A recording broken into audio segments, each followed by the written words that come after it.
Hey, Cal, can you hear me? Yeah, I can hear you, but I don't see any video. I had it for a moment, but I lost you. All right. I'm sending you a request to start video. Okay, all right. We'll see if that works. Looks like there you are. Okay. I was wondering if there was something I pressed in the No, I setup. still don't have video. You can see me, right? Yeah, I can see you. Yeah, I cannot see. Let's see here. No, I don't see you. You want me to restart it again? Let me see. I get that prompt when system dialog prompt allow. I already did that. I was seeing you for a few minutes back. Well, Yeah, let me see if I can get Art to unmute. I'm on mute. Hey, did you have an issue with your video as well? I didn't, but I do now. I see you, I see Cal. I don't see myself. Okay, I just shot you there you There I go. am. Yeah, I must have pushed something accidentally or something. No Sean's worries. sending. All right, I'm gonna go ahead and open up the waiting room. We have one person in the waiting room, so it is 6 o'clock now. But Sean said he'll be a few minutes late. same thing with Mark. Mark's gonna be a few minutes late. He's starting his computer. Okay. I'm gonna try and relog again. I don't see anybody. Okay. Yeah. Go ahead. Let me do that because Yeah. sometimes I don't know what it is. Yeah. I can hear you guys. Here's Mark. There you go. Let's see. Mark's in. Wallace is here. So. Oh no. There you go. Okay. So Sean should be here momentarily. Mark's on. We do have 3 people, so whatever you want to do. If you want to wait a couple minutes, that's. I think we need more commissioners, right, before we can start. I think the quorum is 3, so technically, if you wanted to start, you can start. But if you want to wait, it's just wait like about 2 minutes, and if nobody shows up, we'll start. Sure. All right, I got Mark unmuted. So Heather's on vacation this week, guys. So you're stuck with me. So I apologize. Oh, okay.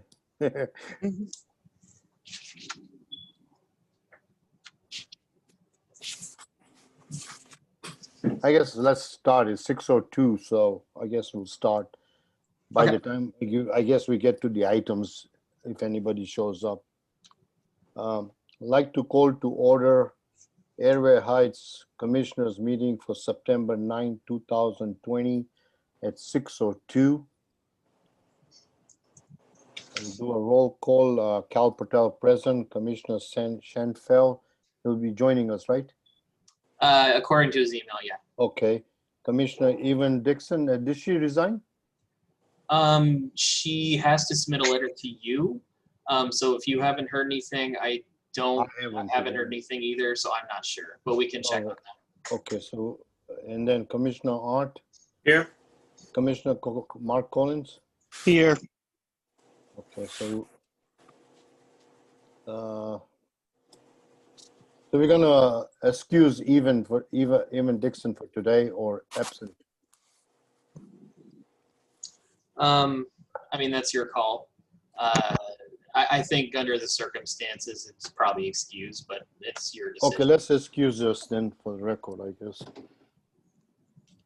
And I'll check up with her. I know Heather was reaching out, but I haven't heard anything since she left. So. She mentioned last week that she was going to resign, but I wasn't sure. Okay. All and right, I know Heather's talked to her about that, so I don't know where the conversation is. So. We're going to do Pledge of Allegiance. Everybody ready? This one's a hard one because we can't stay synchronized on this one. I'll let you lead. I pledge allegiance to the flag of the United States of America and to the republic for which it stands, one nation, under God, indivisible, with liberty and justice for all. Art, I like the way your voice sounds on that, okay? Really Thank nice. you. Really nice. Thank you. Anybody want to call a motion to approve tonight's agenda? Because we only have two commissioners, so one of you. I'll make a motion to approve tonight's agenda. Anybody second? I'll second. Open for discussion. Any discussion in reference to the agenda? If none, then we will, none, then all in favor? Aye. Aye. I need a Is motion. Sean not on video? He said he was going to be late. Yeah, he said he'll be a few minutes late, but he should. Who am I missing? I'm missing somebody. Commissioners, let's see, Mark, Art, and Cal are the three that are here present. All right. I guess with the masks on, I didn't recognize them. Oh, that's a not a commissioner. Well, Art, this is Mark. I don't have video right now. I'm waiting for my computer to restart, so I'm just audio. That's why. Now I've lost you. Wait, here we go. All right. Thanks.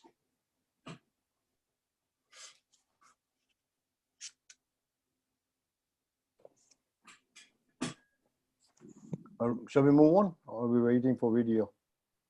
Everything cool? Yeah, Mark can hear you, so you can continue. Okay. I need a motion for the approval of last month's meeting. I so move. I second. Any discussion in reference to the minutes? If no discussion, then we'll go ahead and approve the minutes. All in favor? Aye. Aye. Okay. Do we have any public comments? I'm gonna unmute you guys one at a time. If you have public comments, please go ahead and make a comment. So, Maurice, I believe.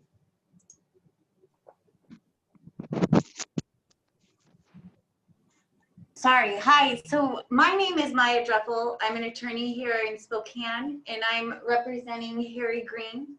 He is a landowner in Airway Heights. I don't believe we have any public comments at this time.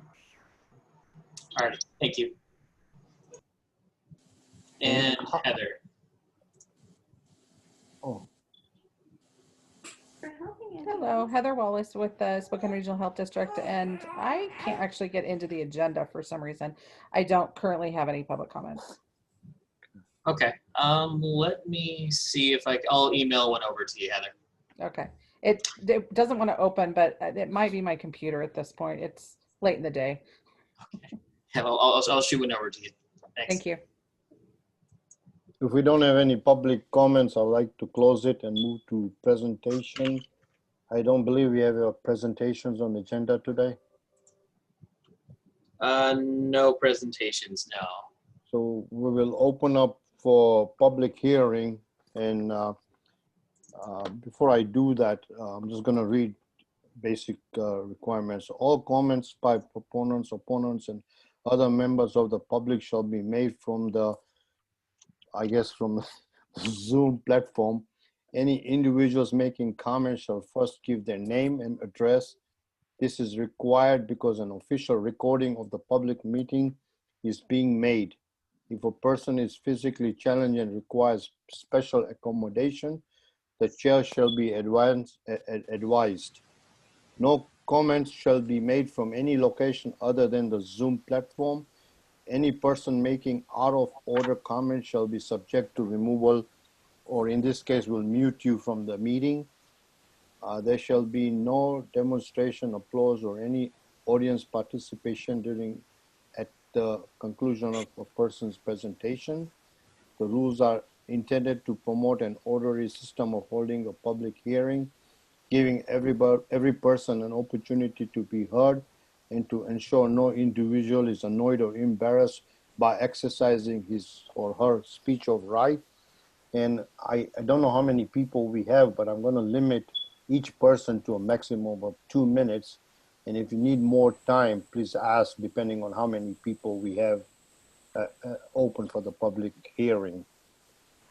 And I would like to open up tonight's public hearing on critical areas ordinance.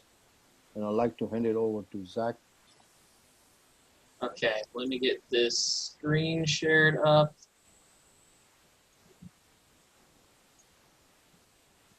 Make sure you guys are seeing the right thing. Okay. Actually need to switch this over. Sorry, I got a new monitor. The whole thing is different now.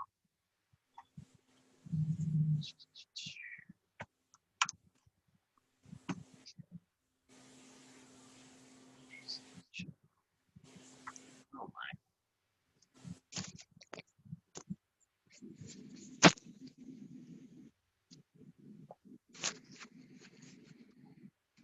Okay, we got everybody in? All right. All right, sorry about that.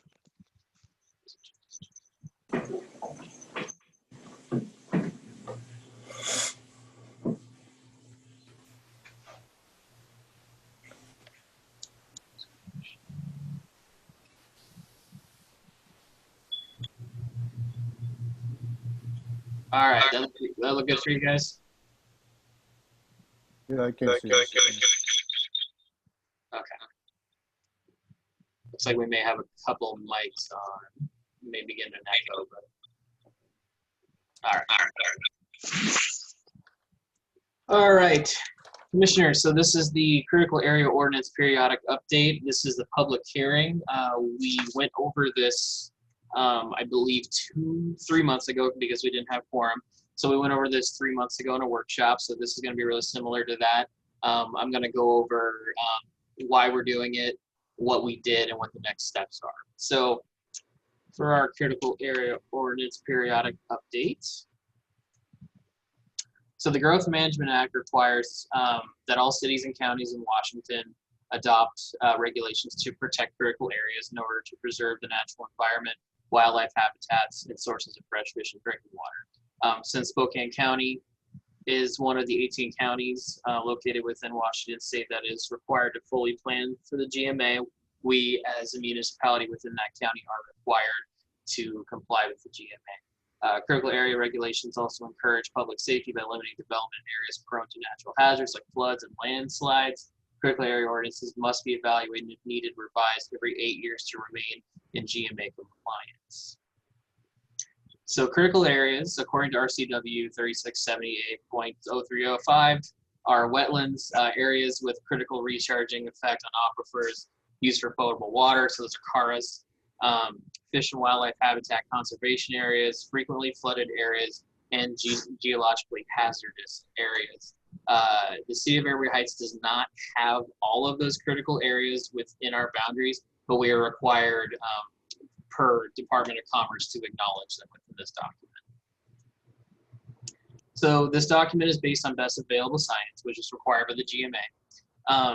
Best available science is essentially, jurisdictions must demonstrate that the best available science has been considered when creating their critical areas ordinance by documenting scientific sources that support their approach to regulating critical areas and explaining when policies depart from science-based recommendations. If you guys have read through the CAO, it is a big document, it's really thick, and you'll notice that a lot of it is purely citation-based, mostly because there are really, really smart people that do a lot of really good work in critical areas, and we are incorporating their ideas through this idea of using the best available science. So the current Airway Heights Critical Area Ordinance, it can be found under Title 19 of the Airway Heights Municipal Code. The last update for the Critical Area Ordinance was done in 2007. And as I said a couple slides ago, we're required to do it every 8 years, so we're currently out of compliance. This is one of the major pieces that will get us back into compliance with the GMA, along with the comprehensive plan update. So after a review of the critical area ordinance, it was determined that certain sections were in need of updating to remain consistent with what the DOC requires. We had a conversation again a couple months ago about the 2 different ways we could go. One of them was updating our critical areas inventory, which was done in 2007. We kind of talked about the cost of that, what that would mean, and then we also talked about the idea of doing a site-specific review process. After hearing from you guys and looking at it, we've gone ahead and incorporated a site-specific review process into the critical area ordinance. So essentially what that means is applicants are going to be required to perform a review to attempt to identify any critical areas within the project area, as well as a site visit by the planning department if that's required. Most of our projects aren't going to require a site visit, mainly because there aren't a ton of critical areas located within the city of Arrowhead that we are aware of. Certain minor developments, they're not exempt. Exemptions are a different thing, but they do not apply to the critical area ordinance review process. One of the things we added to the critical area ordinance was this idea of a minor development. And within that minor development, we have identified certain permit types that we believe would be a waste of everyone's resources, essentially, to constantly do critical areas on. So stuff like that, we're talking about single family homes. Single family homes, we're going to be doing critical area. We're going to be doing the review at the plat level. So the preliminary plat, the final plat, we'll already have that done. So we want to go ahead and take that away so it doesn't cost, you know, our people any extra money. Other than that, there are things like accessory structures. If your house has already been cleared of critical areas, there's no reason to do another review on top of that if you're putting in a new garage or whatever. Temporary use special events permit, kind of the same idea, boundary line adjustment. So we've tried really hard to make sure that anything that this doesn't necessarily apply to, it isn't going to apply to. So. Sorry if you can hear my daughter screaming in the background. She's having a good time right now. Let's see. So the actual updating process of going through our CAO, we went through 2 different editing sessions. And essentially, many of the alterations that were done to the ordinance, including updating and expanding on the definition section and updating citations throughout the document. This was the majority of the work, was making sure that everything we cited in 2007 when this last update came out was still relevant. We wanted to make sure that there weren't any updates to all of these different documents that we're citing, so we want to make sure we're consistent there. There was a significant update to the wetland buffer requirements. That's just because they have done significant updates over at the Department of Ecology. So we went ahead and rewrote that section. Removal of references to the 2007 City of Airway Heights critical area inventory and adding additional county, state, national mapping resources to compensate. Again, since we're not doing an inventory, I don't want to have our document reference an inventory that is no longer valid. And to compensate for that, we went ahead and added additional mapping resources that are done through Spokane County, through the state of Washington, and also done nationally. There was also a significant update to the definitions and categories for wetlands and injections.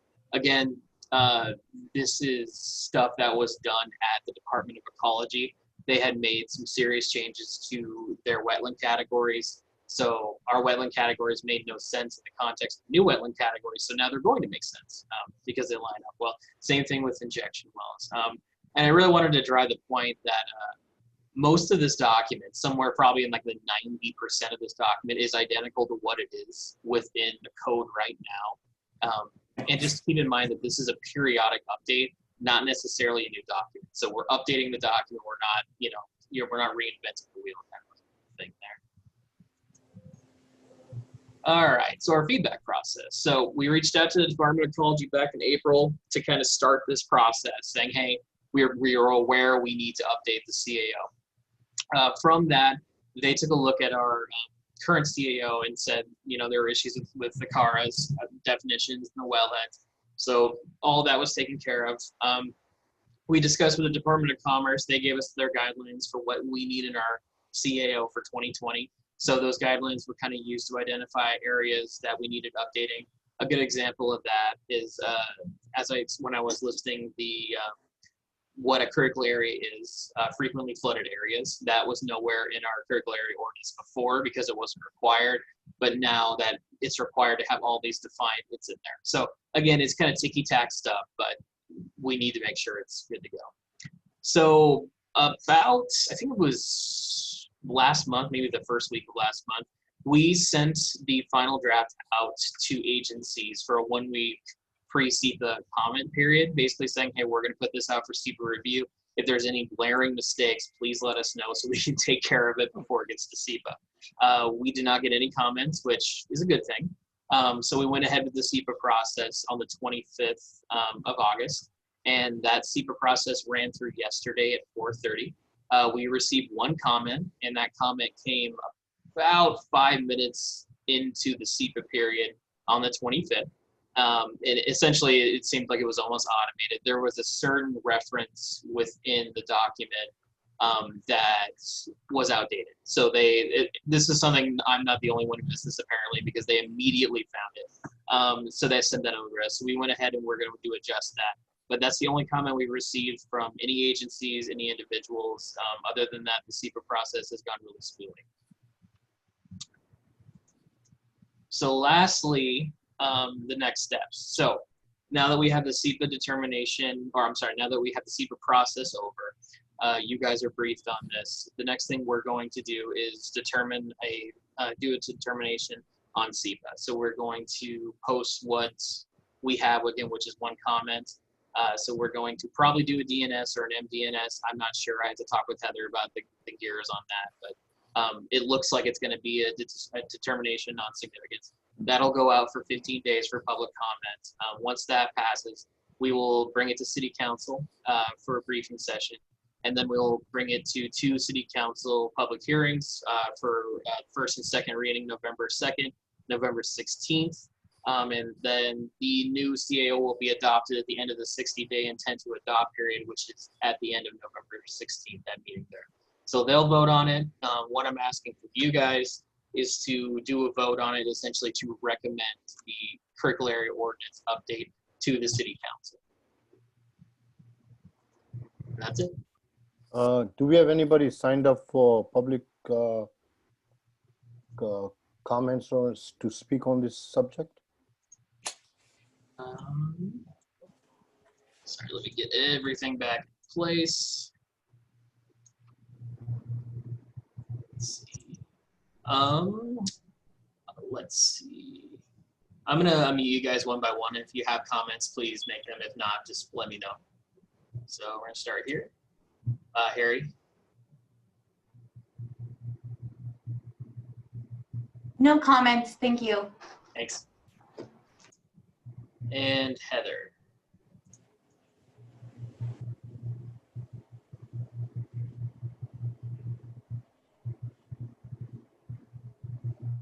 My apologies, I didn't unmute. No comments, thank you. Thank you, Heather.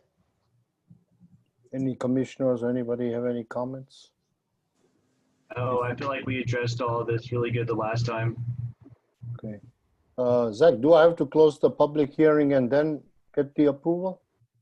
You have to, yeah, it's a motion. You have to have a motion and then a vote, and essentially you're. So I'll have to close the public hearing first, though. Yes, I'm sorry. You have to close the public hearing and then do a motion for a vote to recommend it to the City Council. I would like to close the critical area ordinance public hearing at 6:22.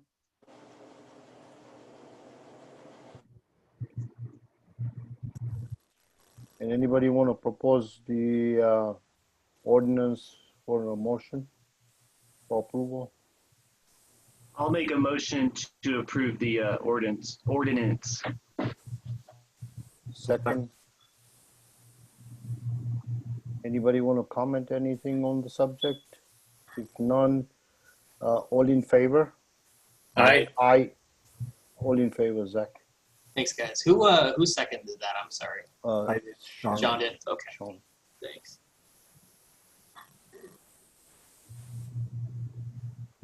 We don't have any action items tonight. The next item on the agenda is the workshop, and that's in reference to marijuana production in C2. And if Zach is ready, I'd like to hand it over to you. Yeah. So let me pull that up real quick.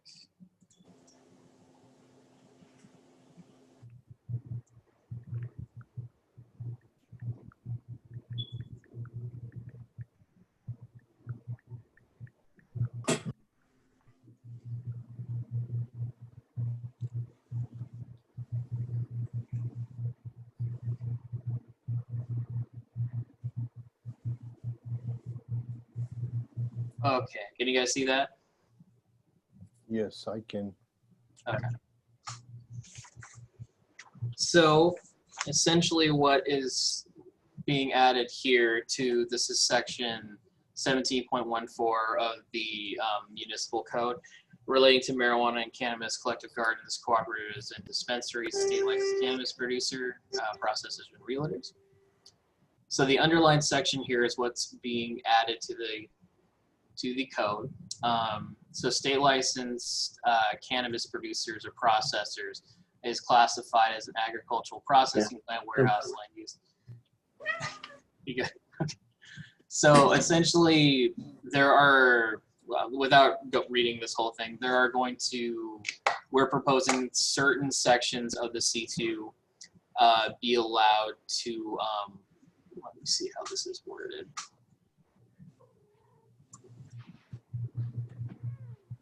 So the state licensed cannabis producer may be located within the C2 under these specific conditions. So the first condition is that the property shares a property boundary with I2 heavy industrial zone property zone within an intervening public right-of-way.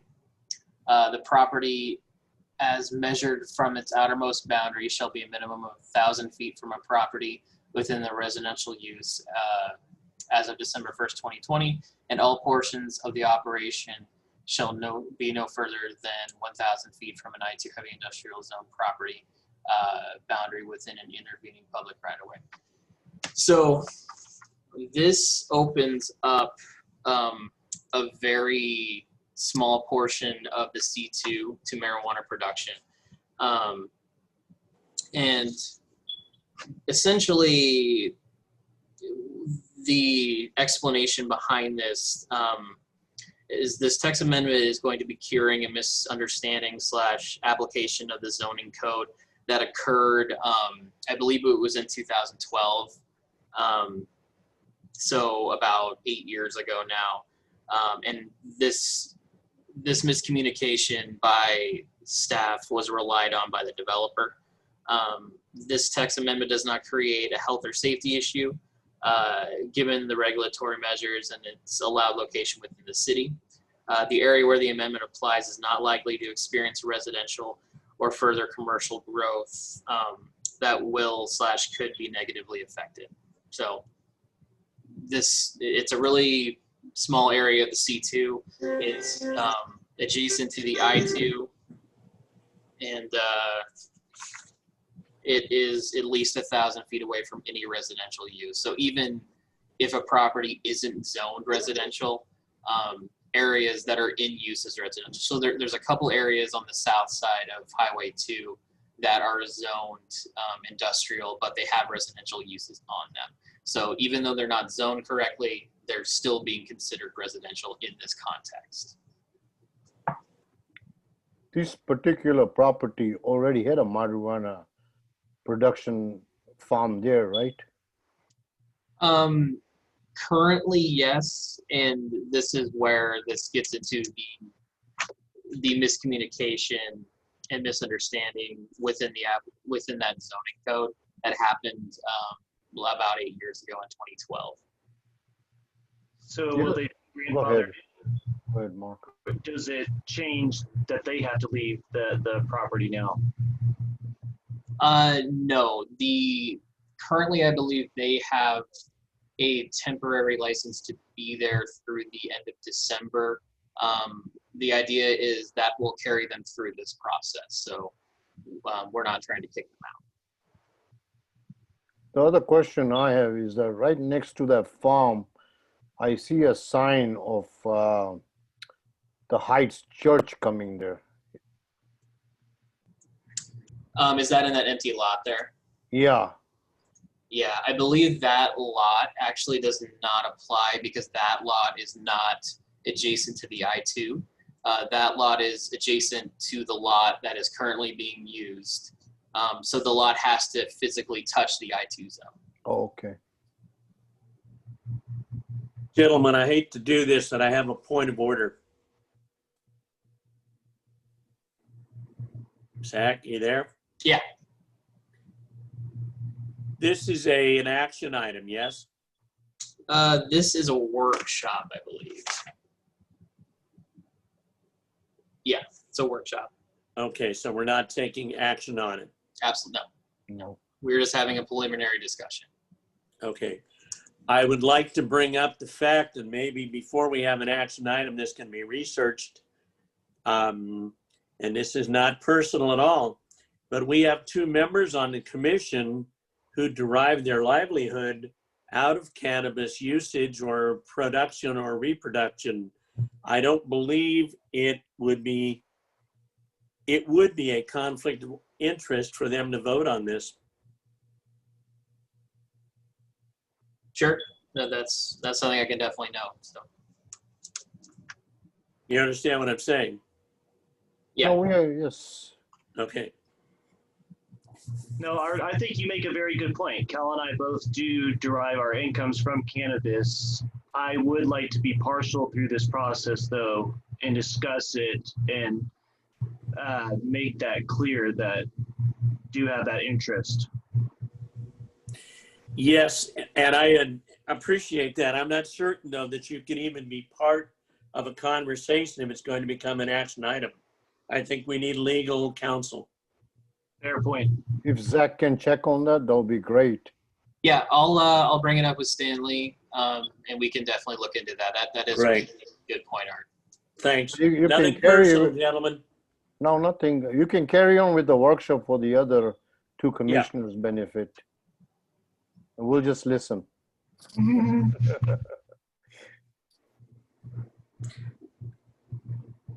The only question I have is that your statement says that this is going to be an agriculture processing plant. And personally, when I started my business in Airway Heights, I was specifically told by the building department that I am not considered a agriculture processing plant. I'm considered as an industrial plant. Okay, so the building and what's going on with the buildings, that's not what we're having a conversation about right now, Cal. It's specifically the use. Okay. So I'm not necessarily disagreeing. I'm just letting you know that we're not having that conversation yet. We're just talking about whether we're going to allow it to be used within this area. Oh, okay, all right. So that picture that was attached with the stuff, is that the zone that you're referring to here with this? Yes, that is correct. So I could not tell from that picture where that is. It's right across the post office. Yeah, I can get you an area, Sean, if you'd like. Oh, okay. Left, So left both side sides- of the post office. Yeah, let's go back to a map, please. I can't see it either. I see it now. And then the veterinarian clinic's right up there on the right. Right across it, yes. I got Let it. me pull up Google Maps real quick here and we can take a look.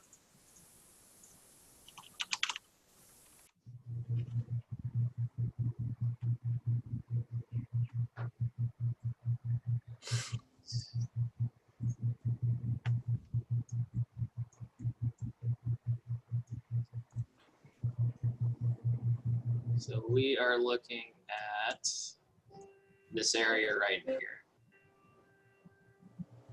if that helps. All right, there's the vet clinic, so the post office is there.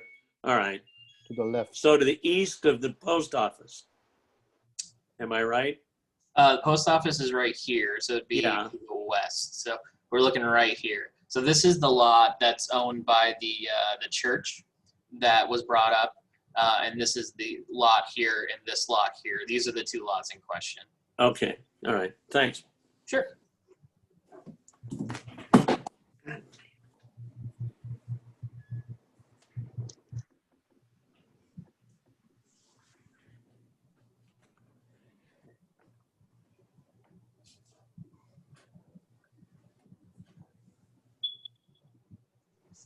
All right. I have nothing else for you guys on that. So whatever you want to do, Cal. Art or Shane, you want to make any comments on the workshop? No, I have no problem with it. I mean, it's just a clarification, it looks like, of something that was missed 8 years ago. It wasn't supposed to happen 8 years ago, but it happened. Yeah. Can I say, just for the record, it would be nice if we saw the word marijuana replaced with cannabis long-term. Okay. I don't know how feasible that is, but I can definitely bring it up to Heather. So let me go back to what Cal just said. It was something that, are you saying it should not have even happened? And that they're there now incorrectly? You know, I can't really get into that at this point, whether it should or shouldn't. Unfortunately, that's just kind of where we're at with this. But to my understanding, the plan here and what I've been told is that this is to cure a misunderstanding. So. Oh, misunderstanding. Wait a minute, back up. It's either incorrect or it's correct. If Sure. it's a misunderstanding, then we as a elected body should go and correct a misunderstanding. Yes or no? That is the goal. Well, okay, but I guess I'm getting sideways here. If this only then allows something that was a misunderstanding to remain where it is, that isn't correcting it in my world. And that's good feedback. I think we should look into it, just Yeah. so that. Well, I'm going to keep my mouth shut because what you said earlier, but No, I let Art take over. I understand. I'm a little slow, but I think if this is what was now termed a misunderstanding, that I think we need serious legal advice, if not having a lawyer present at the next meeting before we move forward. I mean, I am not in favor of just saying something was a misunderstanding and therefore now we're going to fix it, but it's going to allow something that shouldn't have happened to stay there. I mean, that doesn't make sense to me. Sure. And we can definitely have Stanley on the next call if we bring this to an action item. I can definitely make sure he's available for that. So. Okay. You guys are giving me a ton of notes. I appreciate it. Art, I would appreciate if you take the lead on this, okay? Sure, absolutely. I know. Well, and again, I think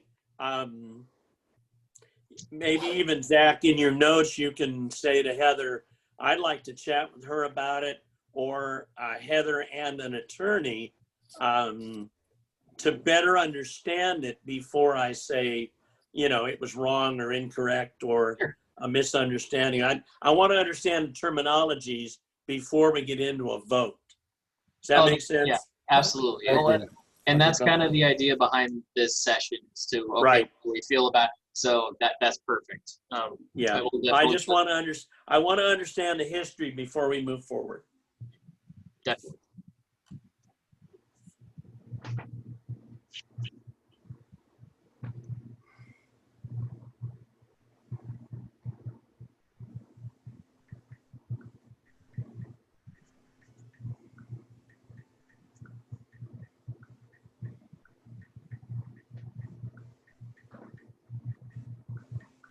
If I may, are we allowed to do any public comments right now, or should we just hold it? Let's finish the workshop first, and then maybe I can allow for you to make a comment. Okay.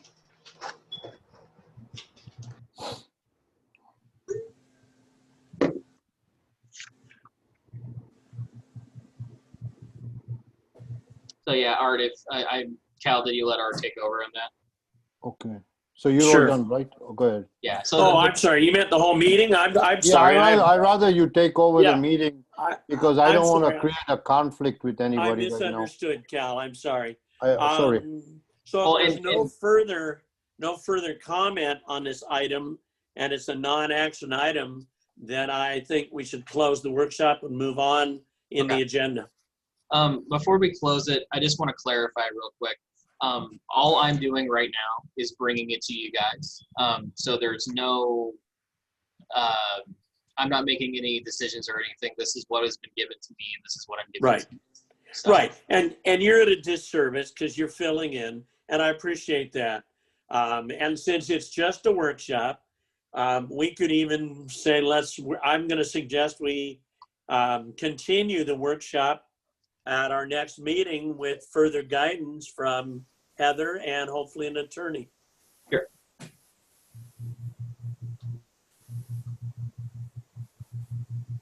Thanks, Cal.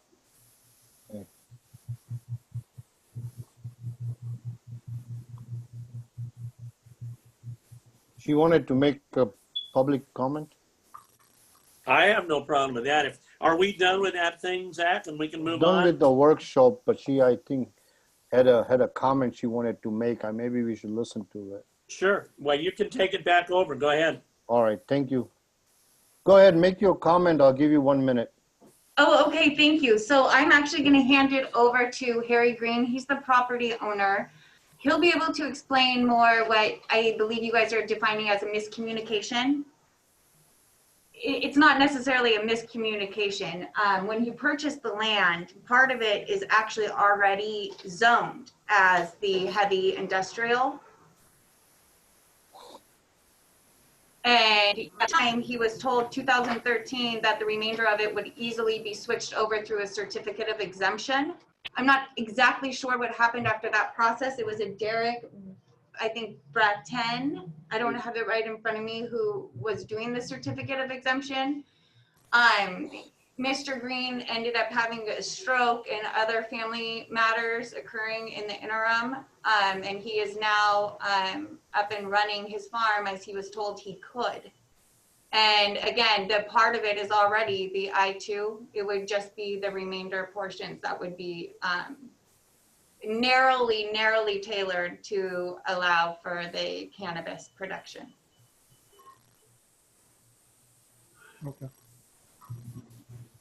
I'm trying to get rid of the Google's map, Zach. How do I get back to the? I'm sorry. I got it. There you go. There we are. Sorry. All right, thank you for your comment. We're not going to discuss the comment as we have other issues to discuss later. So thank you very much. I'm sorry, could Mr. Green just do one brief comment? I just want to make sure that it doesn't become a defensive type of discussion, just information, okay?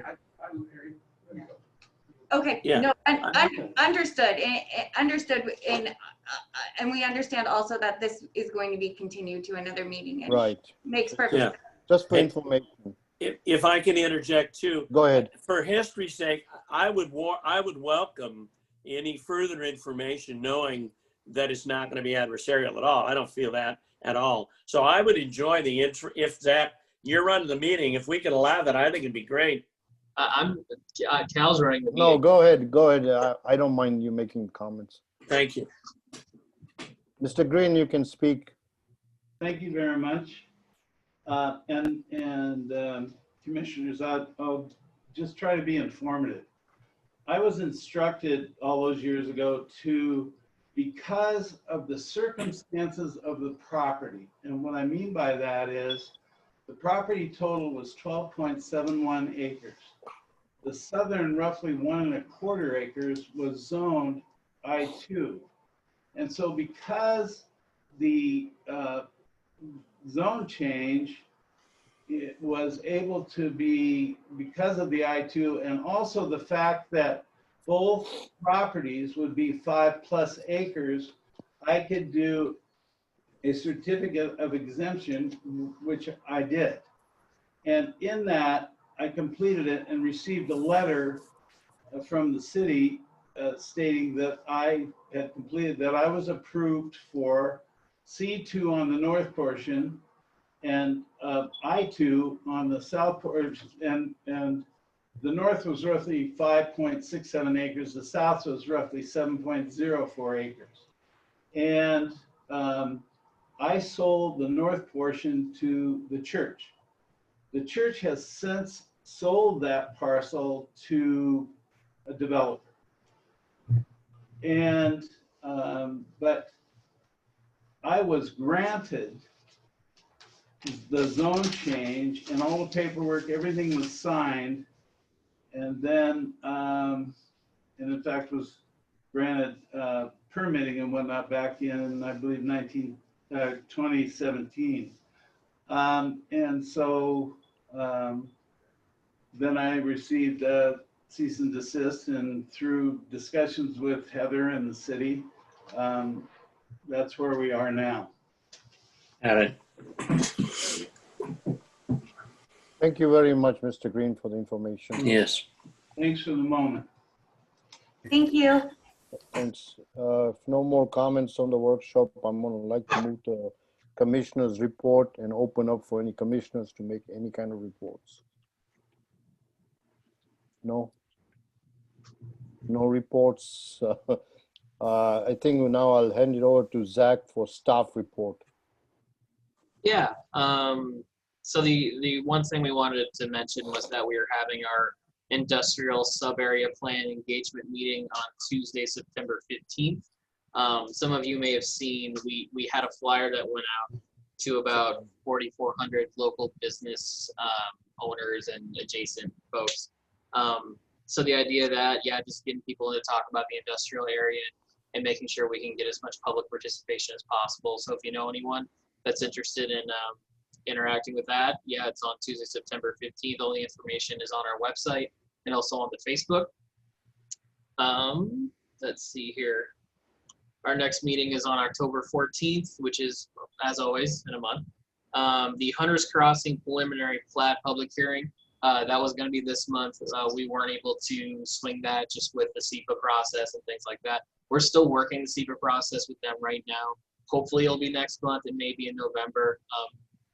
It just depends on how it goes. So the traffic impact fee public hearing, I do not believe there's any reason why that should not be next month. So that's something to look forward to. And lastly, the short subdivision ordinance will also be going on next month. So that's all I got for you guys. Cool. Okay, nothing further than I guess if there is no objections, I'd like to adjourn tonight's meeting at 6:46 p.m. Cool. Thank you, gentlemen, for your time. Thank you. Thanks, everyone. Have a good. Thanks, guys. Oh, we're done. Good night. Bye-bye.